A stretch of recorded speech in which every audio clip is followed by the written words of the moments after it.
Hello friends, आज हम सीखेंगे जीआई पाइप पर रैचेट डाई की मदद से चूड़ी काटना। तो जो हमारे पास रैचेट डाई है उसको हम क्विक डाई भी कहते हैं। तो आज हम क्विक डाई का यूज़ करेंगे और जीआई पाइप पर थ्रेडिंग करेंगे, मतलब चूड़ी बनाएंगे। तो इसके लिए पहले हमें जो आवश्यकताएँ हैं उनके बारे में हम जानते हैं। तो अगर मैं बात करूं टूल्स एंड इक्विपमेंट की, तो सबसे पहले हमें चाहिए डाई सेट, जिसको हम रैचेट डाई या पाइप थ्रेडर भी कहते हैं। हम जानते हैं कि इसके क्या क्या भाग होते हैं। जैसे हमारे पास जो रैचेट डाई है उसमें सबसे पहला जो मेन भाग है उसको हम बोलते हैं डाई स्टॉक। तो ये जो पार्ट है इसको डाई स्टॉक कहते हैं। इसमें ये रैचेट मैकेनिज्म के लिए स्क्रू लगा होता है। इसकी मदद से हम डाई को क्लॉकवाइज या एंटी क्लॉकवाइज रैचेट मैकेनिज्म में सेट करते हैं। इसमें जो दूसरा भाग होता है वह होता है डाई का हैंडल। तो डाई के हैंडल को हम इस जगह सेट करते हैं ताकि हम इस पे जोर लगा सकें। तीसरे भाग में हमारे पास आएगा एक्सटेंशन। अगर हमें डाई के हैंडल की लेंथ बढ़ानी है तब हम एक्सटेंशन का यूज़ करते हैं। उसके बाद हमारे पास जो कटिंग के लिए जो मेन चूड़ी काटेगा ये भाग है, इसको बोलेंगे डाई हेड। तो ये हेड जो होते हैं हमारे पास 20 mm, 15 mm, 25 mm और 32 mm रैचेट डाई के लिए अवेलेबल होते हैं। हमने जिस भी आकार की पाइप में चूड़ी काटनी है हम उसी आकार के हेड का इस्तेमाल करेंगे। तो ये हेड में आपको दिख रहे होंगे भाग, ये जो छोटे छोटे भाग दिख रहे हैं ये इसके कटर हैं, इसको हम बुश भी बोलते हैं। तो ये 4 भाग में होते हैं। जिस साइड से पाइप हमने इसको इंसर्ट कराना होता है, फॉर एग्जांपल ये मेरे पास पाइप है और मैंने इसको ऐसे लगाना है, तो इस भाग से ये जो हमारे बुश होंगे ये चैम्फर्ड होंगे ताकि पाइप आसानी से इसमें फंस सके। हमारे पास नेक्स्ट है स्टील रूल। इसका इस्तेमाल हम करते हैं पाइप की मेजरमेंट के लिए कि हमने कितनी लेंथ की पाइप काटनी है। अगर हम स्टील रूल का यूज़ नहीं करेंगे तो इसकी जगह हम ये हमारे पास मेजरिंग टेप है इसका इस्तेमाल भी कर सकते हैं।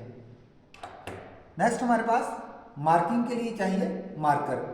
जैसे हमने पाइप को मेज़र किया कि कितनी लेंथ हमने काटनी है, हम निशान लगाएंगे उस पर मार्कर की मदद से। जो हमारे पास नेक्स्ट टूल है उसका नाम है हेक्सा फ्रेम। तो इसमें ब्लेड भी लगा हुआ है। हम ये ध्यान रखेंगे जब हम हेक्सा फ्रेम के साथ ब्लेड लगाएंगे तो इसके दांत जो हैं ये आगे की तरफ हों ताकि इसका जो कटिंग स्ट्रोक है वो फॉरवर्ड बना रहे। हमारे हेक्सा फ्रेम के भी कुछ भाग होते हैं, जैसे ये इसका हैंडल है, ये विंग नट है, इसकी मदद से हम इस ब्लेड को टाइट कर सकते हैं या लूज कर सकते हैं। जब हमने ब्लेड बदलना होता है तब हम इस विंग नट का यूज़ करते हैं। ये इसकी पिन्स होती हैं, दोनों साइड होंगी। ये हैंडल के पास फेरुल लगा हुआ है और ये फ्रेम है। उसके बाद नेक्स्ट हमारे पास आता है लुब्रिकेशन ऑयल। जब भी हमने थ्रेडिंग करनी है, पाइप में चूड़ी बनानी है, तब साथ साथ हमें लुब्रिकेशन करना आवश्यक हो जाता है। इससे पाइप और डाई के बीच फ्रिक्शन कम होता है और हमारे जो कटर होते हैं जिसको हम बुश बोल रहे हैं वह डैमेज होने से बच जाते हैं। नेक्स्ट हमें चाहिए एक आवश्यकता अनुसार जीआई पाइप। जैसे मेरे पास ये 3x4 इंच की यानी 25 mm की पाइप है। हम आज इस पर चूड़ी बना के देखेंगे कि कैसे जीआई पाइप पर इस रैचेट डाई की मदद से चूड़ी काटी जाती है। उसके बाद हमें चाहिए एक स्टैंडर्ड फिटिंग। इसका इस्तेमाल करके हम चेक करेंगे कि जो हमने पाइप में चूड़ी बनाई है वह सही बनी है या नहीं। जैसे एक साइड चूड़ी पहले से बनी हुई है तो इसमें मैं इस फिटिंग को अगर लगाऊंगा तो आप देखेंगे कि ये फिटिंग जो है इसमें सेट हो रही है। तो इसी तरह हम दूसरी साइड जब चूड़ी बनाएंगे तब भी हम ऐसी स्टैंडर्ड फिटिंग लगा के देखेंगे कि जो चूड़ी हमने बनाई है वो सही बनी है या नहीं बनी है। उसके बाद नेक्स्ट हमें हाथों की सुरक्षा के लिए चाहिए ग्लव्स। तो हम ग्लव्स पहनेंगे ताकि जो पाइप से जो चिप्स वगैरह निकलेंगे वो हमारे हाथों में ना लगे और हमें कोई क्षति ना हो। उसके बाद नेक्स्ट हमें चाहिए कॉटन वेस्ट। इसकी मदद से जब हम चूड़ी बनाएंगे तो हम उस चूड़ी को साफ करेंगे ताकि उसमें कोई मेटल का चिप्स रह ना जाए। इन सब के बाद एक और चीज़ की हमें आवश्यकता होगी, वह होगी पाइप बाइस। तो पाइप बाइस हमारे पास यहाँ वर्कशॉप में लगी हुई हैं।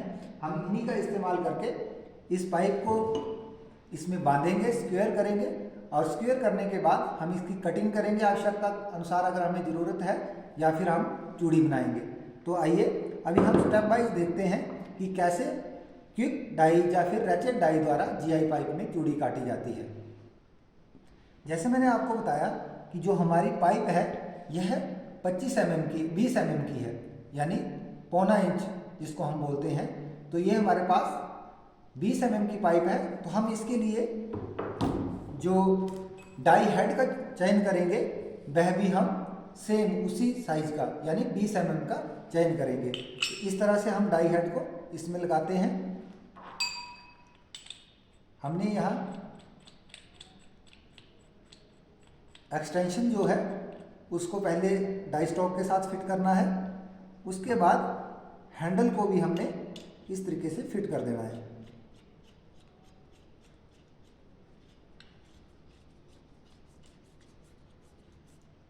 इस प्रक्रिया के बाद जो हमारा नेक्स्ट स्टेप रहता है वह रहता है जो हमारे पास जीआई पाइप है उसकी मेजरिंग और मार्किंग। तो पहले हम मेजरिंग और मार्किंग कर लेते हैं। जैसे ये मेरे पास जीआई पाइप है, इसको मैं मार्क करूंगा 1 फीट के लिए, यानी 12 इंच के लिए। तो आप देख रहे होंगे कि 12 इंच यहाँ पे हैं, तो मैंने इस जगह निशान लगा दिया है। मेजरिंग और मार्किंग ये दोनों एक साथ होंगी। अगर आप स्टील रूल का यूज़ नहीं करेंगे तो हम इसकी जगह ये जो हमारे पास मेजरिंग टेप है इसका यूज़ भी कर सकते हैं। तो इसकी मदद से भी अगर हम देखें तो ये हमारा यहाँ पे 1 फीट है यानी 12 इंच है, तो हम इसकी मदद से भी ये निशान लगा सकते हैं। अब जो हमारा नेक्स्ट स्टेप रहता है, हमने इस पाइप को काटना है। तो इस पाइप को काटने के लिए हम सबसे पहले सेफ्टी ग्लव्स पहन लेंगे। ग्लव्स जो है हाथों की सुरक्षा के लिए पहनना जरूरी है, इससे हमारे हाथ जो हैं वो चोट लगने से बच जाते हैं। अगर आपने एंगल ग्राइंडर का इस्तेमाल करके पाइप कटिंग करनी है तो हमें आंखों का चश्मा भी पहनना जरूरी होता है। तो ग्लव्स पहनने के बाद हम इस पाइप को यहाँ पाइप वाइज में स्क्वेयर कर देंगे। स्क्वेयर करने का मतलब है इसको अच्छी तरह हम यहाँ कस देंगे। तो यहाँ पे मैंने वर्क बेंच में जो हमारे पास पाइप वाइज लगी हुई है उसमें पाइप को कस दिया है। अभी जो हमारे पास नेक्स्ट स्टेप है वो हमारे पास ये हेक्सा फ्रेम और ब्लेड है, इसका यूज़ करके हम इस पाइप को काटेंगे। तो कट करने के लिए सबसे पहले हमें एक गाइड कट लगाना पड़ता है। उसके लिए हमें इस तरह जो हमने मार्किंग की है उसके पास अंगूठा रख के फिर ब्लेड को सेट करना होता है। फिर इसमें आराम से बैकवर्ड और फॉरवर्ड करते हुए एक गाइड कट लगाना है। जैसे आप देख रहे होंगे इसमें गाइड कट लग चुका है। गाइड कट लगाने का मतलब ये है कि अब जो हमारा ब्लेड है वो इसी कट में मूवमेंट करेगा। जब ये कट लग जाता है तो हमारे पास नेक्स्ट होता है हमारा राइट हैंड जो है इस फ्रेम के हैंडल पे रहेगा और जो लेफ्ट हैंड है वो इस फ्रेम पे रहेगा। और इसको हम थोड़ा सा एंगल जो है इसका अप साइड, क्योंकि हम फॉरवर्ड स्ट्रोक में करेंगे, आप ऐसे भी काट सकते हैं, आप चाहें तो इस एंगल में भी काट सकते हैं। अब हमने क्या करना है, इसको 1 मिनट में लगभग इसमें हम 45 से 55 तक स्ट्रोक लगाएंगे ताकि हमारा ब्लेड जो है गर्म ना हो जाए और ये टूट ना जाए। काटते समय हम एक बात का ध्यान रखेंगे, हमें साथ साथ कूलिंग के लिए इसमें कूलेंट यूज़ करना है। अगर हमारे पास कोई अप्रोप्रिएट कूलेंट नहीं है तो हम इसके लिए पानी का यूज़ कर सकते हैं ताकि हमारी जो ब्लेड है वो गर्म होकर टूट ना जाए। तो अभी काटने के लिए हमने सिंपल इस तरीके से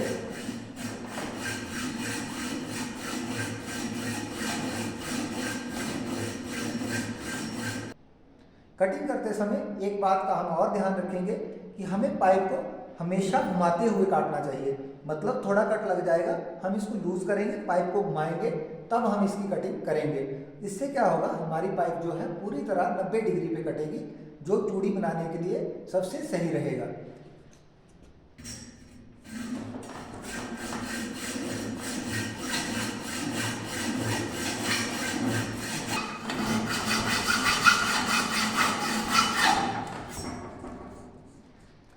आपने एक बात का और ध्यान रखना है, जब हमारा कट थोड़ा सा बच जाएगा, मतलब पाइप कटने वाली होगी, तब हमने हेक्साइन की स्पीड और कम कर देनी है। इससे क्या होगा, अगर हमारा पाइप पीस ये एकदम टूटता है तो हमारा ब्लेड टूटने के चांसेस हो जाते हैं।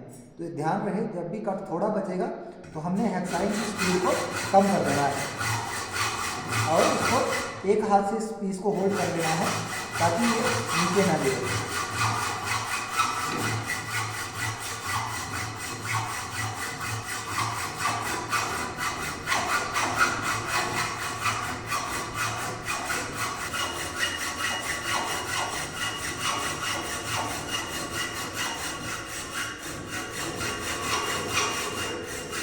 हमने कभी भी इसको एकदम तोड़ नहीं देना है, इसको पूरी हेक्साइन करनी है ताकि ये खुद ना टूटे। इस तरह आपने देखा हमारा ये जो पाइप का पीस है कट चुका है। इसको हम ट्राई स्क्वायर की मदद से इसके 90 डिग्री के लिए चेक कर सकते हैं कि हमारा ये जो पीस है पूरा 90 डिग्री पे कटा है या नहीं। अगर ठीक कटा है उसके बाद हमने इसमें इसी पाइप के साइज़ का जो डाई हेड है वह फिट करना है ताकि हम चूड़ी बना सकें। तो देखते हैं अगला स्टेप। सबसे पहले जो हमारे पास ये डाई स्टॉक है हैंडल के साथ, इसको हमने इस तरह इस पाइप में लगा देना है। उसके बाद हमारे पास ये जो हेड है इसको हमने इस तरीके से यहाँ पे लगाना है और इस हाथ से हल्का सा पुश करते हुए इस हाथ से हम इसको घुमाएंगे।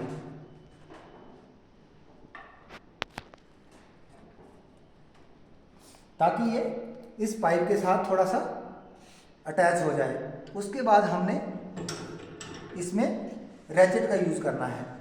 अब हम देख रहे हैं कि हमारी डाई अभी फ्री है, तो हम इस रैचेट स्क्रू की मदद से इसको चेंज करेंगे और क्लॉकवाइज सेट कर देंगे। अब एक हाथ से हल्का सा पुश करेंगे, दूसरे हाथ से हम इस डाई के हैंडल को घुमाते रहेंगे।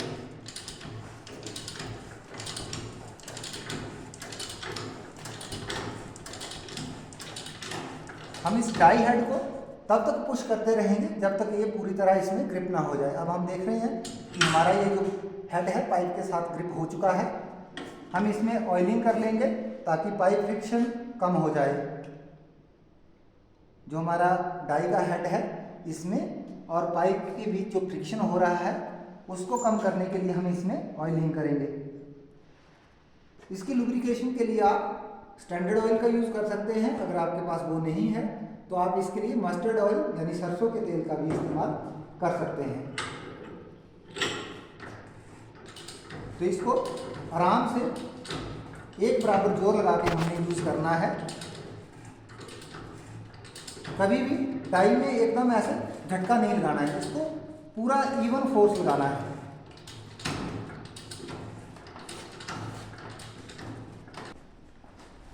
इस तरह हम देखेंगे जब जो हमारी पाइप है यहाँ हेड तक सामने आ जाएगी, वहाँ पे हमने चूड़ी बनाना रोक देना है।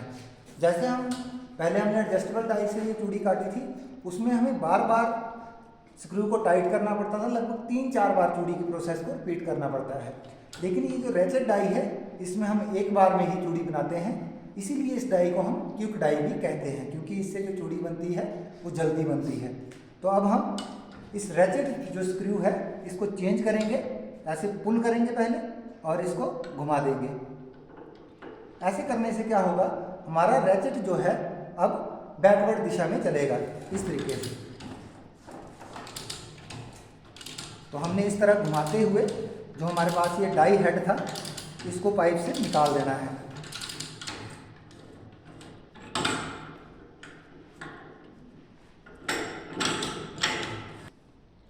ज़रूरी नहीं है कि हर बार हमारी जो पाइप में चूड़ी है बिल्कुल सही बने। कई बार अगर हमने इसमें ज़्यादा जोर लगा दिया या लुब्रिकेशन नहीं की तो हमारी चूड़ी जो है वो सही नहीं बनती है। तो हमेशा हमने चूड़ी काटने के बाद इस चूड़ी को एक स्टैंडर्ड फिटिंग की मदद से चेक करना है। तो अभी आइए हम देखते हैं कि हमारी चूड़ी जो है वो सही बनी है या नहीं बनी है। इसके लिए जैसे मैंने आपको बताया था हमें एक स्टैंडर्ड फिटिंग की आवश्यकता पड़ती है। तो ये हमारे पास एक स्टैंडर्ड फिटिंग है जिसमें एक साइड ये 3/4 है और दूसरी साइड 15 mm है, मतलब आधा इंच और पौना इंच है। एक रिड्यूसर है, इसकी मदद से अब हम चेक करेंगे कि हमारी चूड़ी सही बनी है या नहीं। आप देख रहे होंगे कितने आराम से ये जो फिटिंग है इस हमारी पाइप के साथ जुड़ जा रही है। तो मतलब जितनी ईजिली ये फिटिंग इस चूड़ी के साथ मैच होगी, मतलब हमारी चूड़ी उतनी ही अच्छी बनी है। अगर इसमें जोर लगता है तो इसका मतलब ये है कि हमारी चूड़ी जो है वो सही नहीं बनी है। आप देख रहे हो बिल्कुल ईजिली स्टैंडर्ड फिटिंग है ये, तो ये बिल्कुल ईजी इस चूड़ी पे सेट हो रही है। तो ये था हमारा जीआई पाइप में चूड़ी कैसे काटने का अभ्यास। तो मुझे ऐसा लग रहा है कि आप अच्छे से समझ गए होंगे कि कैसे हम जीआई पाइप में रैचेट डाई की मदद से चूड़ी काट सकते हैं। इस चूड़ी को जो हम काटेंगे इसमें हम कुछ सुरक्षा सावधानियों का ध्यान रखेंगे। वह सुरक्षा सावधानियां हैं, सबसे पहले हमने ये जो डाई हेड है ये पाइप के बिल्कुल सही आकार का चयन करना है। जितने साइज की हमारी पाइप होगी उतने ही साइज का हम डाई हेड चूज करेंगे।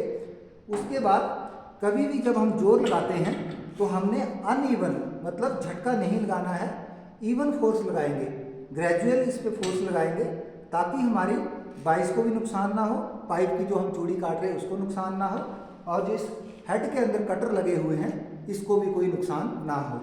तीसरी बात जो हमने ध्यान रखनी है कि डाई का कट अगर लंबा ज़्यादा टाइम लगता है इसमें तो हमें थोड़ा रेस्ट कर लेना चाहिए, जिससे हमारे जो ये ब्लेड हैं कटर के इनको ठंडा होने का टाइम मिलेगा, या फिर हम लुब्रिकेशन करके भी इस फ्रिक्शन को कम कर सकते हैं। जो इसके बाद नेक्स्ट हमने ध्यान रखना है, जब हमारी चूड़ी काटने की प्रोसेस पूरी हो जाती है तब हमने हमारे ये जो डाई हेड है इसमें जो पाइप कटिंग की वजह से जो चिप्स रह जाते हैं उनको ज़रूर साफ करना है, तभी हमने इसको दोबारा बॉक्स में रखना है। अगर हम इन चिप्स को साफ नहीं करते हैं तो नेक्स्ट टाइम तक ये चिप्स जो हैं इस डाई में पूरी तरह सेट हो जाते हैं, फिर हमें इसे साफ करने में बहुत ही मुश्किल होती है। और अगर हम इन चिप्स को साफ किए बिना चूड़ी काटते हैं तो हमारी चूड़ी जो है इन चिप्स की वजह से ख़राब हो जाती है, तो हम एक अच्छी चूड़ी नहीं बना पाएंगे। इसलिए हमें इन सुरक्षा सावधानियों का ध्यान रखना चाहिए। तो अगर आपको मेरी जानकारी सही लगी हो तो मेरे चैनल को लाइक करें, सब्सक्राइब करें और शेयर करते रहें। धन्यवाद।